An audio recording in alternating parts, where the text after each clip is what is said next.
보름달 서영은. 나흘 동안의 추석 연휴는 너무나 황당하게 시작되었다. 적어도 선희에겐 그랬다. 그녀는 음악 전문지를 발간하는 조그만 잡지사의 부장이었다.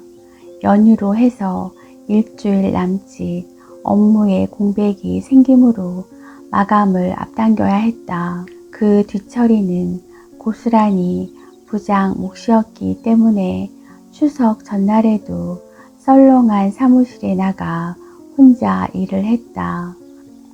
원고 규정을 다 맞춰서 공장에 넘기고 났을 때에는 저녁 8시 무렵. 가는 길에 장을 좀 보려면 시간이 빠듯했다. 그래도 시댁에 보낼 선물만은 백화점에 미리 부탁해 놓았기 때문에 다행이었다. 지금쯤 배달되었을 법했다. 남편과 별거 중이긴 하지만 시댁에 대한 예의는 성의껏 지켜왔다. 시어머니가 아들을 돌보아주고 있는 데에 대한 나름대로의 보답이었다. 주차장에서 차를 빼내 차도를 들어서기 무섭게 그녀는 교통체증에 발이 묶였다. 이미 많은 차량들이 서울을 빠져나갔음에도 도심은 뒤늦게 물건을 사러 나온 인파로 붐볐다. 교통경찰들이 바삐 움직이며 호루라기를 불어대는데에도 차량들은 아랑곳하지 않고 차선을 넘어 스치기를 했다. 선물 꾸러미를 아는 긴 행렬이 택시 정류장 앞에 늘어서 있었다. 갑자기 허기와 피로가 일시에 몰려왔다. 그녀가 사무실에서 일하고 있는 사이 세상은 아주 낯선 얼굴로 변해버린 듯 했다. 간신히 체증에서 풀려나고 보니 거의 모든 상점들이 셔터를 내린 뒤였다. 그 철문들은 앞으로 나흘 동안은 꼬박 잠겨 있을 것이다. 집에서 식사를 잘 하지 않았기 때문에 찬장이나 냉장고가 텅 비어 있을 것이다. 아파트 단지 앞에 이르러 막 문을 닫으려는 구멍 가게에서 사과와 달걀, 라면을 살 수 있어 천만 다행이었다.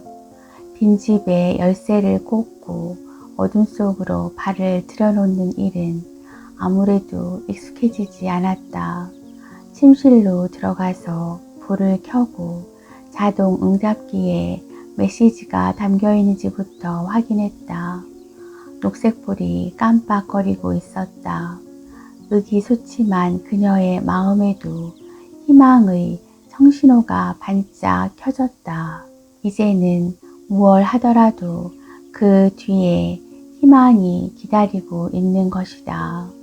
옷을 벗고 샤워를 한 뒤에 우유 한 잔을 채워가지고 자동 응답기 앞에 앉았다.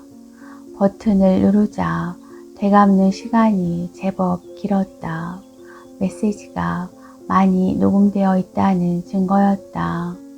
곧이어 전화기에서 흘러나오는 목소리에 귀를 기울이며 선희는 차가운 우유를 한 모금씩 마셨다. 부장님, 유종선이에요. 수고 많으셨죠? 그래서 말인데요.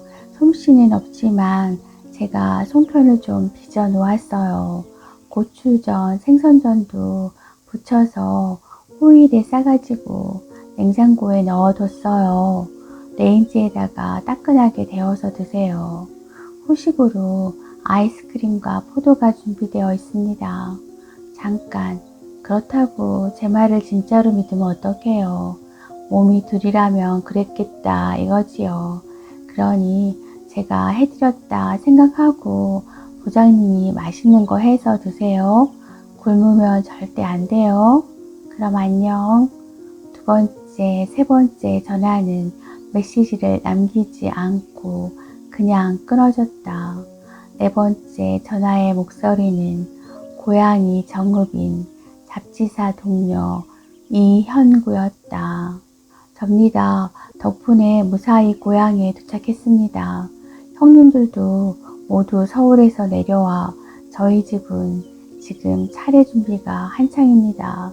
돌아갈 때 집에서 대추하고 밤 좀 따가지고 갖다 드리겠습니다. 메시지 없이 누군가 전화를 끊어버린 뒤에 남편의 목소리가 흘러나왔다. 방금 퇴근했어. 기석이가 달려와 엄마한테서 선물이 왔다고 전해주는군. 참 녀석이 이번에 사생대회에서 1등했어. 어제는 자기 방 유리창에 걸려있는 달에다 빨간 크레용으로 색칠을 해서 할머니한테 야단 좀 들었지. 저 말이야. 그래, 나중에 또 전화할게. 남편의 메시지를 끝으로 녹음 테이프는 딸깍 소리를 내며 정지되었다. 선희는 벌떡 일어나 창문을 드르르 열고 하늘을 쳐다보았다. 구름이 긴 하늘은 그저 캄캄하기만 했다. 아이를 보러 당장 정릉으로 달려가고 싶었다. 별거 당시만 해도 남편에 대한 미움은 아이에 대한 연민과 사랑을 상쇄할 만큼 진했었다. 그런데 세월이 1년 남짓 흐르고 나니 그의 배신이 남긴 아픔이나 고통은 희미해진 반면 아이는 갈수록 그녀에게 그리움을 불러일으켰다. 도대체 내가 왜 이러고 있지? 머지않아 이 질문은 답이 없어질지도 몰랐다. 추석날이었다. 눈을 떴을 때는 정오가 지난 시각이었다. 어젯밤 잠을 설쳐 새벽녘에야 간신히 눈을 붙일 수 있었다. 거대한 아파트 단지가 괴괴한 정적에 감싸여 있었다. 차량들이 거의 다 빠져나간 적막한 빈 뜰에서 빨간 치마, 노란 저고리 차림의 여자아이 하나가 그네를 타고 있었다. 선희는 베란다에서 방으로 돌아와 리모컨으로 CD 플레이어를 작동시켰다. 케니즈의 색소폰 연주인 실루엣이 흘러나왔다. 어제 종일토록 변변히 먹지 못했는데도 왠지 시장기가 느껴지지 않았다.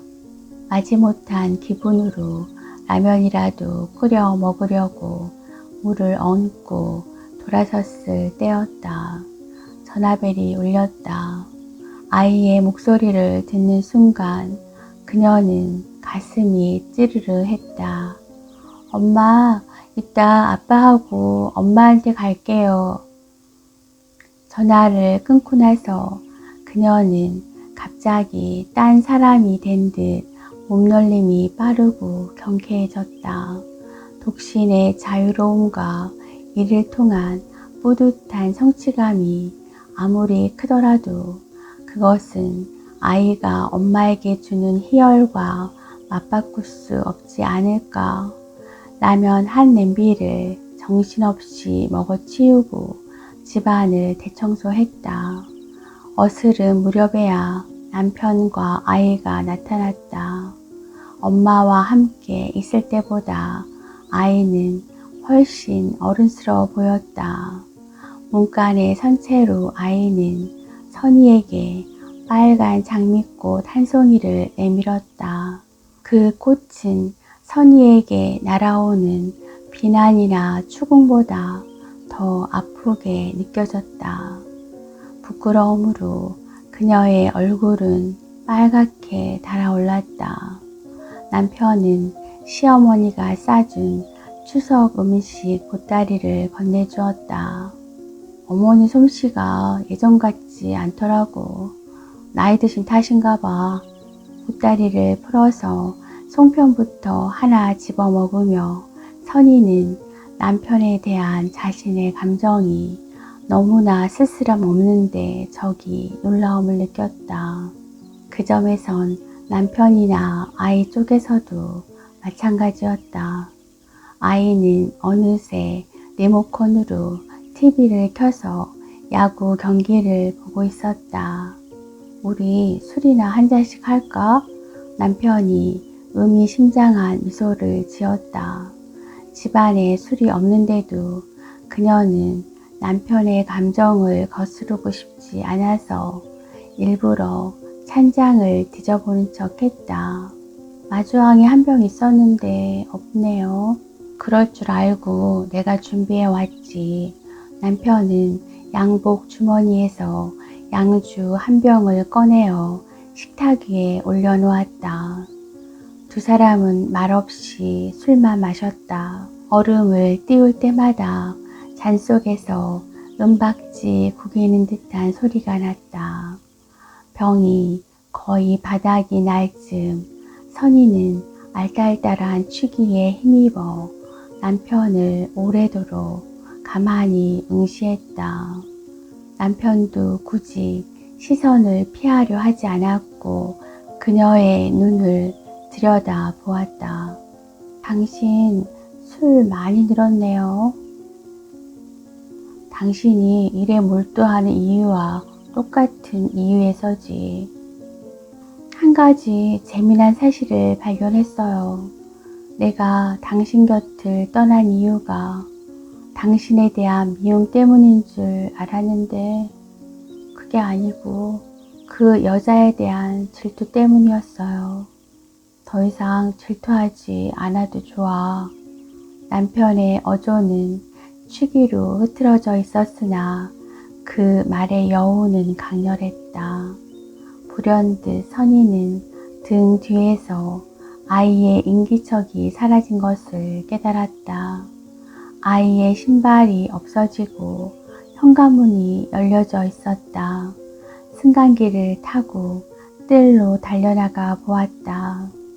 밤하늘엔 보름달이 휘영청 높이 걸려 있었고 달빛이 뜰을 환히 밝히고 있었다.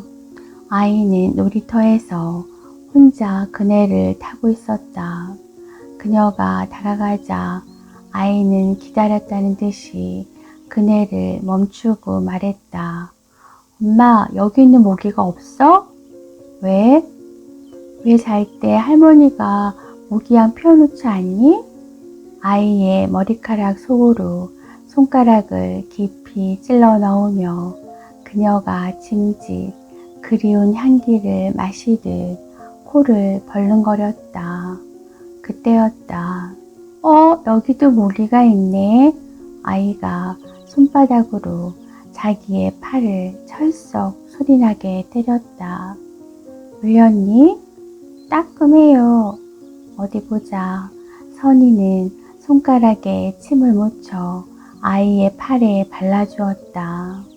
이제 그녀의 맘속에서 내가 왜 이러고 있지 하는 회의는 씻은 듯이 사라진 게 분명했다.